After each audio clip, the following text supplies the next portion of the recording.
राज्यात मुख्यमंत्री माझी लाडकी बहीण योजना सुरू केली आहे। शासन निर्णय महिला व बालविकास विभाग दिनांक 28 जून 2024 नुसार या योजनेसाठी अर्ज गोळा करणे, अर्जांची छाननी करणे यासाठीची कार्यपद्धती निश्चित करून देण्यात आलेली आहे आणि ही कार्यपद्धती सुरू करण्यात आली आहे। पात्र महिलांना यामध्ये अर्ज दाखल करता येतील। पात्रता अपात्रता याबाबतचे सर्व निकष या शासन निर्णयामध्ये नमूद केलेले आहेत। त्याशिवाय अर्ज करण्याची कार्यपद्धती जी अत्यंत सोपी आहे, ज्याला कोणाला ऑनलाईन अर्ज करता येईल त्याला ऑनलाईन अर्ज करणे शक्य असेल त्याला ऑनलाईन अर्ज करता येईल, ज्याला ऑनलाईन अर्ज करणे शक्य नसेल त्याला ऑफलाईन पद्धतीने सुद्धा अर्ज करता येणार आहे। हा अर्ज करण्यासाठी कुठलेही शुल्क लागणार नाही।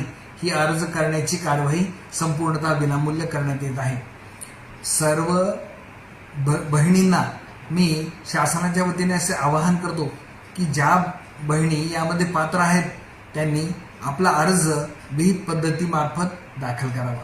मी याद्वारे अशी विनंती करतो की हे अर्ज दाखल करण्यासाठी पुरेशी मुदत आहे।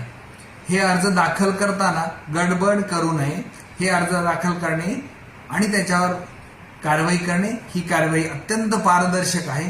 त्यामुळे याबाबत विश्वास ठेवावा आणि आपले अर्ज दाखल करावेत।